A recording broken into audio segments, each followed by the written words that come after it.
Assalamualaikum warahmatullahi wabarakatuh. Alhamdulillah, pada kesempatan kali ini kita masuk ke bab baru dengan judul Individual Different atau variasi individual. Di bab ini ada 3 garis besar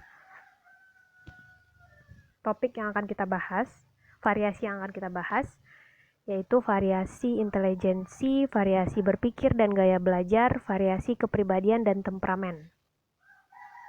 Namun di video kali ini kita akan bahas satu variasi individual, yaitu intelijensi, di mana kita akan bahas pengertiannya, tesnya, kemudian teori intelijensi majemuk, ilmu saraf intelijensi, dan kontroversi dalam intelijensi.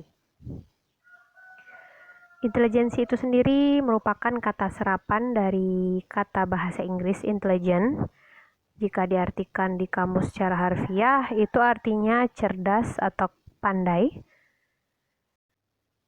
Dan beberapa ahli psikolog mengartikan intelijensi merupakan kemampuan untuk memecahkan masalah.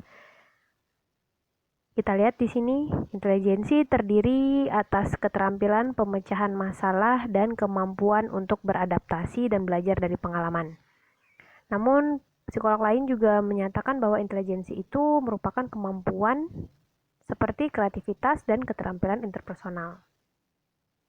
Dan beda lagi menurut Lev Vygotsky. Intelijensi adalah kemampuan untuk menggunakan alat-alat budaya dengan bantuan dari seseorang yang lebih terampil.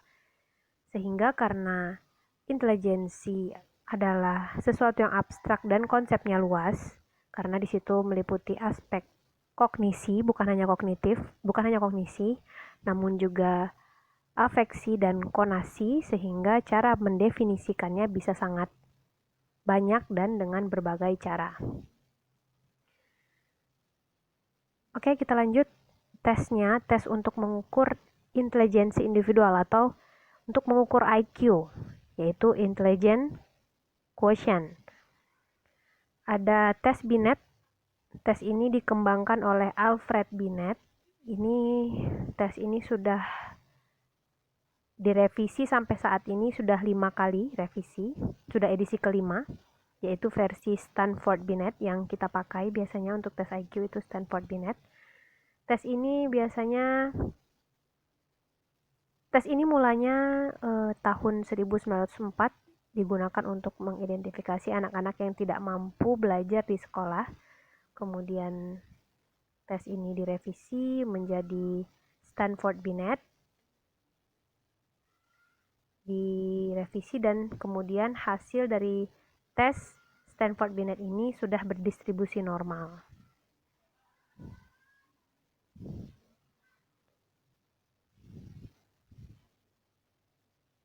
Kemudian ada skala Wechsler, itu dikembangkan oleh David Wechsler. Skala ini juga digunakan untuk menunjukkan intelijensi siswa ya, jadi biasanya 2 tes ini yang sering digunakan. Namun tes skala Wechsler ini tidak hanya memberikan informasi mengenai nilai IQ, namun juga indeks pemahaman verbal, indeks memori kerja, dan indeks kecepatan pemrosesan. Ini secara garis besar saja ya, nanti Anda bisa baca lagi di buku atau di jurnal, bisa googling. Selanjutnya, teori intelijensi majemuk. Jadi teori ini hadir sebagai jawaban dari berbagai pertanyaan dari psikolog bahwa apakah kemampuan intelijensi siswa itu hanya bisa dilihat secara umum dengan tes IQ gitu. Lalu hadirlah teori triasi Sternberg yang menyatakan bahwa intelijensi datang dalam 3 bentuk utama. Yang pertama ada analitis, kreatif, dan praktis. Sebagai contoh, seseorang yang memiliki nilai IQ yang rendah misalkan, namun dia memiliki kemampuan berpikir analitis yang baik. Sehingga dengan teori intelijensi majemuk ini menjadi jawaban untuk mengukur aspek lain intelijensi seseorang selain dari intelijensi umum atau tradisional yang telah dikembangkan Binet dan Wechsler tadi. Kemudian kreatif begitu juga, jadi tidak menutup kemungkinan orang yang memiliki skor rendah atau skor tinggi IQ-nya, namun mereka juga memiliki kemampuan kreatif dan praktis. Nah, jadi teori triasis Sternberg ini menghadirkan kemampuan lain yang menunjukkan intelijensi seseorang. Jadi diantaranya kemampuan analitis, kreatif, dan praktis. Praktis ini contohnya seperti mengatasi masalah di kehidupan nyata atau kehidupan sehari-hari. Kemudian ada teori dari Gardner, ada 8 aspek kemampuan yang menunjukkan intelijensi seseorang. Ada kemampuan verbal, matematika, spasial, kinestetik, jasmani, musikal, interpersonal, intrapersonal, dan naturalis.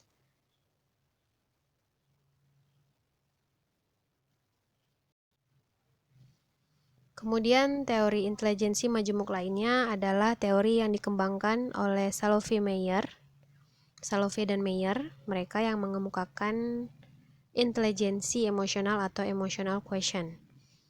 Emotional quotient adalah aspek penting dalam menjadi orang yang kompeten menurut Salovey dan Meyer.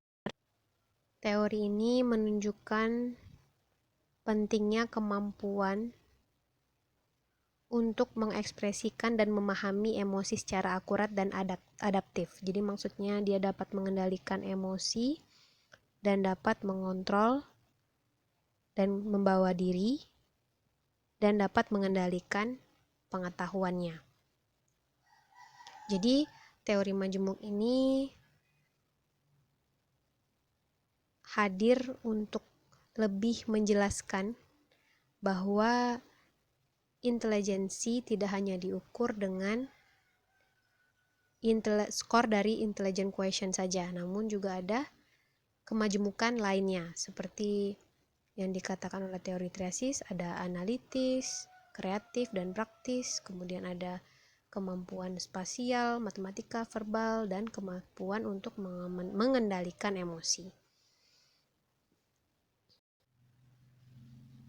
Jadi antara intelijensi umum dan intelijensi majemuk ini ada perdebatan dan kontroversi bahwa ada beberapa yang menyatakan bahwa intelijensi umum itu dapat memprediksi prestasi, karir seseorang, namun teori intelijensi majemuk justru juga menghadirkan aspek lain yang tidak dilihat dari intelijensi seseorang, begitu kurang lebih.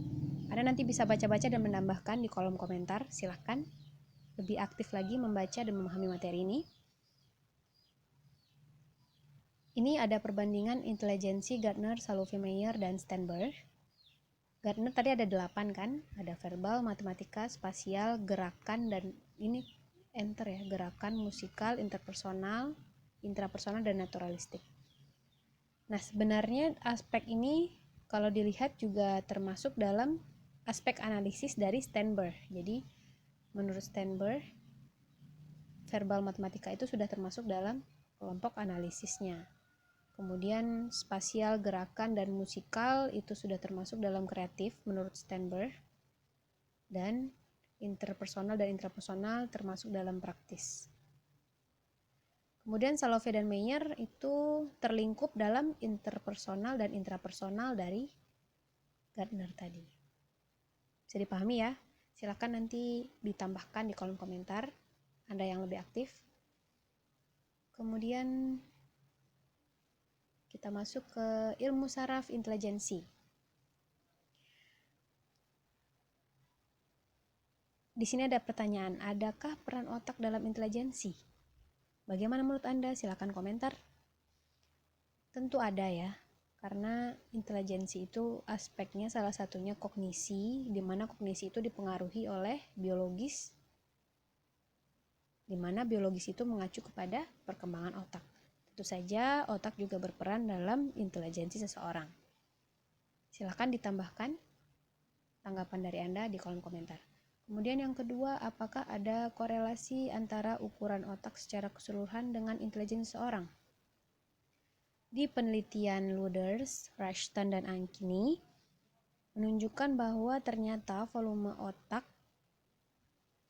menunjukkan korelasi sedang. Jadi korelasi itu ada korelasi kuat, sedang, dan rendah ya. Jadi kalau sedang itu medium, tidak terlalu kuat dan tidak terlalu lemah. Jadi korelasinya sedang antara ukuran otak dan intelijensi seseorang. Nah, itu jawabannya. Jika Anda membaca di jurnal dan buku lain, silakan tambahkan nanti komen di kolom komentarnya. Kemudian, apakah hanya otak yang mempengaruhi intelijensi seseorang? Tentu tidak. Hal lain yang mempengaruhinya silakan Anda tambahkan di kolom komentar. Itu akan menambah nilai kehadiran dan keaktifan. Kemudian ada faktor lain yang mungkin berkontribusi terhadap intelijensi seseorang. Ada faktor lingkungan, keturunan ini termasuk nutrisi ya, nutrisi termasuk dalam biologis dan genetika, dan faktor lainnya. Faktor budaya, etnis, dan lain sebagainya. Bisa kalian tambahkan di kolom komentar juga. Nah, selanjutnya kontroversi dan isu dalam intelijensi. Apakah intelijensi dipengaruhi oleh faktor keturunan saja? Silakan Anda jawab. Apakah faktor lingkungan memiliki pengaruh terhadap intelijensi seseorang? Apakah tes IQ digunakan untuk menempatkan anak-anak pada kelas tertentu di sekolah itu tepat? Ini kurang ya. Jadi maksud pertanyaan ketiga ini, apakah menurut Anda tes IQ itu tepat digunakan untuk menempatkan anak-anak di kelas tertentu di suatu sekolah? Silakan nanti dijawab ya. Kemudian yang terakhir, setujukah Anda bahwa intelijensi umum dapat mencerminkan seluruh intelijensi seseorang? Atau Anda lebih setuju pada teori intelijensi majemuk yang lebih menjelaskan kemampuan lain dari intelijensi yang bisa digali dari seseorang? Silakan Anda komentari ya. Anda harus lebih aktif. Jadi nilai kehadiran dan keaktifan itu saya gabungkan. Jadi silakan Anda komentar, hadir, dan juga menuliskan menuliskan tanggapan dan jawaban dari pertanyaan-pertanyaan di slide tadi. Oke, saya tunggu responnya. Selamat belajar, selamat membaca, selamat googling jurnal, selamat bekerja. Assalamualaikum warahmatullahi wabarakatuh.